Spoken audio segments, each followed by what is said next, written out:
संविधान बचाओ अभियान के सह संयोजक रियाज खान कादरी द्वारा बुलाई गई एक प्रेस वार्ता वक्फ संशोधन कानून के खिलाफ सर्वोच्च न्यायालय तक लड़ाई जारी रखने की हुई घोषणा। दिनांक 12 अप्रैल को दरभंगा में संविधान बचाओ देश बचाओ लोकतंत्र बचाओ अभियान के बैनर तले हजारों अमन पसंद लोगों ने चिलचिलाती धूप में वक्फ संशोधन कानून के विरोध में जोरदार प्रदर्शन किया था। विरोध प्रदर्शन के बाद संविधान बचाओ लोकतंत्र बचाओ देश बचाओ अभियान के संयोजक नफीसुल हक रिंकू सुप्रीम कोर्ट में संशोधन बिल के खिलाफ याचिका दायर करने के बाद आज दरभंगा लौटने पर प्रेस वार्ता से बात करते हुए उन्होंने कहा कि यह कानून न केवल मुस्लिम समाज की धार्मिक आस्था को ठेस पहुंचाता है बल्कि संविधान के मूल सिद्धांतों का भी उल्लंघन करता है। यह सरकार आरएसएस के एजेंडे को आगे बढ़ा रही है। नफीसुल हक रिंकू जिन्होंने इस कानून को सुप्रीम कोर्ट में चुनौती दी है, उन्होंने आगे कहा कि हमारी आवाज़ संसद में भले ही दब गई हो लेकिन न्यायालय में हमारी लड़ाई जोर शोर से जारी रहेगी। हमें जेडीयू और टीडीपी जैसे दलों से उम्मीद नहीं थी, पर उन्होंने सत्ता के लिए अन्याय का साथ दिया। कभी एनआरसी, कभी 3 तलाक और कभी वक्फ कानून। सरकार लगातार मुसलमानों को निशाना बना रही है। मैं आपके चैनल के माध्यम से बताना चाहूंगा कि उस दिन उस लाखों लोगों के चेहरे पर मायूसी और लेकिन हिम्मत के साथ उस जुलूस का हिस्सा थे केंद्र सरकार के खिलाफ, इस काले कानून के खिलाफ अपनी आवाज बुलंद करने के लिए, अपना काले कानून के खिलाफ अपनी आवाज जो है सरकार तक पहुंचाने के लिए। तो मैं उसी दिन सोच लिया था, और जितने भी यहाँ मेरे जितने भी बड़े सरपरस्त हैं, संरक्षक लोग हैं, संविधान बचाओ देश बचाओ लोकतंत्र बचाओ देश बचाओ, सारे लोगों से मशवरा गुफ्तगू उन्होंने कहा कि नहीं, एक याचिका जो है दरभंगा जिला से भी सर्वोच्च न्यायालय दिल्ली में होनी चाहिए, सुप्रीम कोर्ट में। तो मैं इन सब लोगों के मुताबिक जो है वहाँ अपनी याचिका दायर करने सुप्रीम कोर्ट गया था। मैं अफसोस आता है इस केंद्र सरकार पे। देखिए, जिस दिन हम लोग कोर्ट में थे उस दिन सब लोगों का था कि चलिए एक दरभंगा से भी एक याचिका आई है, बहुत बड़ी बात। तो मैं उन सारे लोगों का, जो लोग उस चिलचिलाती धूप में खड़े थे, मैं उन सभी लोगों के साथ हमने कहा ये आवाज जो है यहाँ तक नहीं चुकनी चाहिए। ये आवाज दिल्ली के कम से कम सर्वोच्च न्यायालय, हम पूरे सर्वोच्च न्यायालय से हम लोग पूरी उम्मीद है कि आप देखिएगा सरकार के पास आवाज नहीं, उस दिन जवाब नहीं था। जो उन्होंने कानून बनाया उसके लिए उनके पास जवाब नहीं था कि उन्होंने 7 दिन का कोर्ट से जवाब टाइम ले लिया। ये अफसोस की बात है।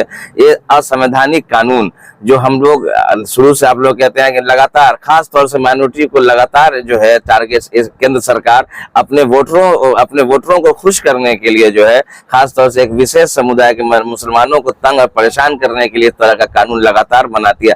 आपने देखा होगा जैसे सीए एनआरसी हुआ, उसके बाद 3 तलाक, अब वक्फ संशोधन कानून। ये सिर्फ हम लोगों को परेशान करने के लिए, हमारी धार्मिक स्वतंत्रता पर जो है बार बार हमला करना, ये अपने वोटरों को खुश करने के लिए पूरी ये इनका बस ये मंशा है कि हमारे वोटर्स खुश रहें। मैं कहना चाहूंगा ये आज ये सरकार कहती है कि हम मुस्लिमों के हक के लिए ये वक्फ कानून लाए। ये आज मुस्लिम प्रेमी हो गए, जिनके लोकसभा में एक सांसद नहीं है, और ये आज मुस्लिम प्रेमी होने की बात करते हैं कि ये सरकार के मुस्लिमों के लिए। आप हमको छोड़िए, हम लोगों के लिए इतने प्रेम करने की आवश्यकता नहीं है। हम लोग को हम लोग अपना जितना भी हम लोगों का अपना जो स्वतंत्र संवैधानिक अधिकार है और जो संवैधानिक तरीके से हम लोग अपना इस देश में रहते हैं, आप एक हम लोगों को टारगेट करके, माइनॉरिटीज को टारगेट करके जो है परेशान करने का काम किया जा रहा है इस देश में केंद्र सरकार के द्वारा। दलित, पिछड़ा, अति पिछड़ा, दलित, अब इन लोगों का नंबर है कि इन लोगों के साथ भी ऐसा ही किया जाए ताकि इन लोगों का जो अपना वोट बैंक, ये सारी सरकार, केंद्र सरकार आरएसएस के फुल्ली एजेंडे पर चल रही। उनके एजेंडे में इनको ना संविधान से मतलब है, न इनको न्यायालय से मतलब है। न्यायालय के खिलाफ लोग बोल रहे हैं, इनके पार्टी के लोग। अब इससे बड़ी शर्म की बात क्या होगी। मैं उनकी आवाज बनकर फिर 5 मई को सुप्रीम कोर्ट न्यायालय में, मैं सुप्रीम कोर्ट में खड़ा रहूंगा, और मुझे न्यायालय से, देश की न्यायालय की सबसे बड़ी मंदिर सर्वोच्च न्यायालय से पूरी उम्मीद है कि जैसे केंद्र सरकार ने जो ये नापाक साजिश के तहत जो ये कानून बनाया है, इसके खिलाफ हम लोगों के पक्ष में डिसीजन आएगा। जो अब उन्होंने सुप्रीम कोर्ट का उस दिन था, सीजेआई ने कहा कि जो 5 ही याचिकाओं पर सबके जितनी भी याचिकाएं हैं सबका मुद्दा एक ही था। तो कहा सब मैं सुनूंगा, 5 ही आप उनमें से जो मुख्य पॉइंट है सब आप उनको निकाल लें और सबको उन्हीं के साथ ऐड कर लें, और वो सब लोग वहां चूंकि सुनना ही 5 सब उनके साथ ऐड होकर सब जाएगा। तो मेरी याचिका भी एक्सेप्ट हो गई, और ये हमारी याचिका नहीं, दरभंगा जिला के अमन पसंद लोगों की याचिका है, उनकी ही याचिका है। मैं उनकी आवाज बनकर सर्वोच्च न्यायालय में खड़ा था, और आगे जब तक जिंदा हूं इस तरह के असंवैधानिक और गैर मुस्लिम विरोधी कानून आता रहेगा, गैर संवैधानिक कानून बनता रहेगा। मैं एक आवाज बनकर शहर पूरे जिला का और पूरे बिहार का मैं देखिए, हम तो अफसोस करते हैं जेडीयू और पीडीपी से, उनसे उम्मीदें थी कि हम लोगों ने अक्सर उनको वोट दिया है, जदयू को पीडीपी को बहुत से पूरे भारत में वोट दिया उन लोगों को, कि कम से कम उनसे उम्मीद थी कम से कम इस बिल के खिलाफ, इस कानून के खिलाफ ये लोग बिल के खिलाफ वोट नहीं करें। अफसोस की बात है, उन लोगों ने भी अपने मफाद के लिए केंद्र सरकार की इस नापाक साजिश का हिस्सा बन गए। क्या आप मुसलमान वोट से बदल देगी सरकार? एकदम, जो लोग जिस पार्टियों ने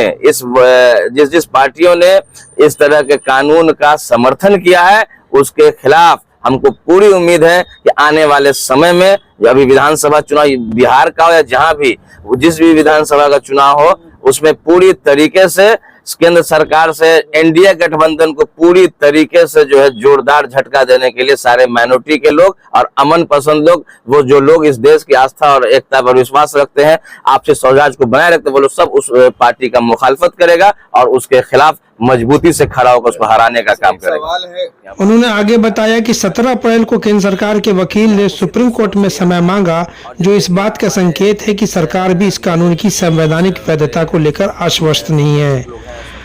आने वाले 5 मई को इस याचिका की अगली सुनवाई होगी, जिसमें नफीसुल हक रिंकू दरभंगा के अमन पसंद नागरिकों की आवाज बनकर सुप्रीम कोर्ट में फिर से उपस्थित रहेंगे।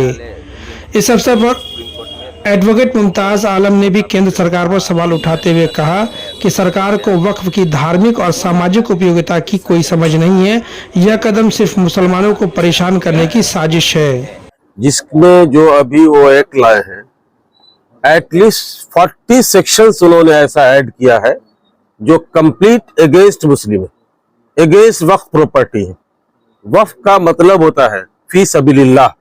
आप लोग अच्छी तरह जानते हैं कि कोई भी जमीन किसी को वक्फ कर दिया, वो अल्लाह के नाम पर वक्फ हो गया, उसकी किसी को हक नहीं है उसको खुर्द-बुर्द करने का, या किसी हुकूमत को भी हक नहीं है कि उस पर अपना दावा पेश करे। तो ये जो एक्ट लाए है, ये उसी को उन्होंने अल्ट्रावायर करने के लिए इस तरह का कानून बनाया है।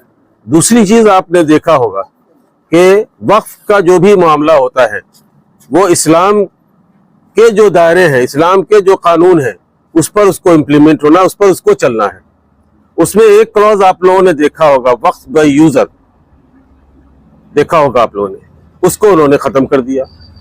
ओरल वक्फ को उन्होंने खत्म कर दिया। उन्होंने एक नया क्लॉज उसमें फर्दर ये ऐड किया कि कम से कम 5 साल से जो मुसलमान डिक्लेयर्ड होगा वो वही वक्फ कर सकता है, जबकि वक्फ का ऐसा कभी कोई कानून नहीं रहा। हम आज हम मुसलमान हुए, आज भी हम वक्फ कर सकते हैं, कहीं पर कोई उसमें रोक नहीं है। एक नया उन्होंने पैदा कर दिया कि 5 साल तक आप मुसलमान रहिएगा, प्रैक्टिकल मुसलमान रहिएगा।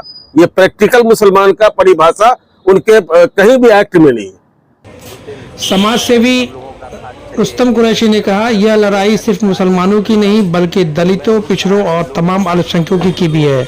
आज मुसलमानों की संपत्ति पर नजर है, कल किसी और की बारी होगी। एग्जैक्टली 2014 से हमला हो रहा है।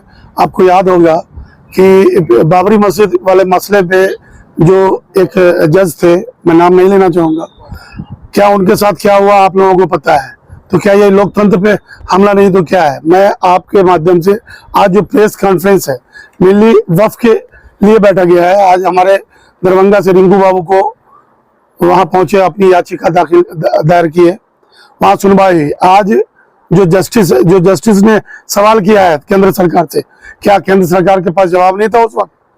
जो कानून बनाया, जिन्होंने कानून बनाकर कोर्ट में कानून बना करके उसको पास करवाया, आज कोर्ट जब सवाल किया तो 7 दिन का टाइम क्यों लिया गया उससे। ये सवाल है, जवाब क्यों नहीं था उसके पास। ये टोटली लोकतंत्र पे हमला है, और लोकतंत्र के हमला करते हुए ये एक विशेष समुदाय मुसलमान पर ही हमला है। आप देख लो, आप नजर उठा के देख लो, ये असल इनका सरकार का मामला क्या है कि इनका जो मुद्दे हैं, इनका जो बैकफुट है, इनको छुपाने के लिए एक नया प्रहार कर देते हैं मुसलमानों पे। लोग जो हमारे बिरादरान वतन है, जो उनके वोटर्स है, वो उनको खुश करने के लिए वो क्या करते हैं, मुसलमानों पे हमला किए। सारे मीडिया सारे एक ये मिलकर के एक चीज पे फोकस करने लगे, और पीछे क्या हो रहा है, देश किधर जा रही है, देश का हालात क्या है, इस पे कोई भी मीडिया आवाज उठा रही है। आज आप जब से भी वक्फ का कानून लागू हुआ है, मैं दावे के साथ कहना चाहूंगा, और सारे जो लोग देख रहे हैं आपके मीडिया के माध्यम से, मैं उनसे भी ये मेरा सवाल है कि क्या जिस दिन से ये लोग वक्फ कानून पास हुआ है, किसी भी मीडिया में सिवाय वक्फ के अलावा किसी दूसरे बात पर चर्चा होती है? नहीं हो रही है। सिर्फ और सिर्फ यही, क्योंकि मुद्दा दे दिया लोगों को, सरकार ने मुद्दा भटक रहा है, सरकार अपना घोटाला कर रहा है। क्या कर रहा है, देश को कर्जदार बना रहा है, इस पर कोई किसी की नजर नहीं जा रही, न मीडिया की नजर जा रही है। रियाज खान कादरी ने अंत में कहा कि हम सड़क से संसद और न्यायालय तक इस अन्यायपूर्ण कानून के खिलाफ लड़ाई लड़ेंगे।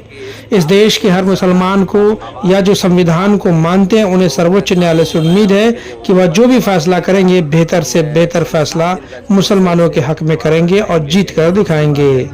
देखिए, सबसे पहली बात, हम मुसलमान हो या हिंदू, इस देश के जो भी लोग हैं जो संविधान को मानते हैं, उन्हें सुप्रीम कोर्ट से एक अच्छी उम्मीद होती है। सुप्रीम कोर्ट सबसे ऊंचे पायदान पर है कोर्ट, और इसकी जो भी बातें होगी वो लोग एक्सेप्ट करेंगे। यहाँ से जो अर्जी दाखिल की गई या याचिका दायर की गई, हमारे नफीसुल्लाह रिंकू साहब लेकर गए, वहाँ एक्सेप्ट किया गया। तो हमें कोर्ट से, यहाँ के जो कानून है उससे हमें काफी उम्मीद है और हम उसको मानते भी हैं। लेकिन जो काला कानून मुसलमानों पर बारहा लादा जाता है, उसके खिलाफ हम तमाम मुसलमान पूरे देश में एहतजाज करते हैं। तो हमें उम्मीद है कि सुप्रीम कोर्ट ने जो 7 दिन का मोहलत दिया है, और उसके पहले जो बातें आई है, उससे ये पता लगता है कि सुप्रीम कोर्ट को भी लग रहा है कि ये कानून जो बनाया गया बीजेपी ने सिर्फ अपने मफाद के लिए बनाया है, कहीं ना कहीं ये गलत है। तो मुझे उम्मीद है कि ये फैसला अच्छा आएगा और मुसलमानों के हक में आएगा, उसमें जो बदलाव है वो जरूर होगा। इस प्रेस वार्ता में कई सामाजिक कार्यकर्ता और संगठन के प्रतिनिधि भी बड़ी संख्या में शामिल हुए, जिनमें शरफ आलम तमन्ने, मोहम्मद उमर, आफ्ताब अशरफ, मोहम्मद मुर्तजा राइन, रुस्तम अंसारी, आस मोहम्मद समेत अनेक अमन पसंद नागरिक मौके पर उपस्थित रहे और अपने अपने विचारों के माध्यम से इस आंदोलन को मजबूती प्रदान की। Bureau report, Darbhanga.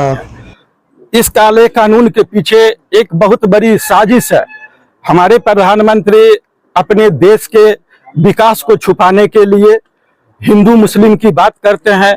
मैं प्रधानमंत्री से जानना चाहता हूं कि अगर ये मुस्लिम को टारगेट बना करके हिंदू हितैषी अगर ये है, तो इनको इस बात का एक कानून बनाना चाहिए कि मुस्लिम अगर है तो उसको 100 रुपये पेट्रोल दे रहा है, तो हिंदू को हम 50 रुपये देंगे, तब हम लोग मानेंगे कि ये हिंदू हितैषी है। जब हिंदू और मुसलमान के लिए सारा कानून एक है, तो ये मुस्लिम को टारगेट बनाना क्यों?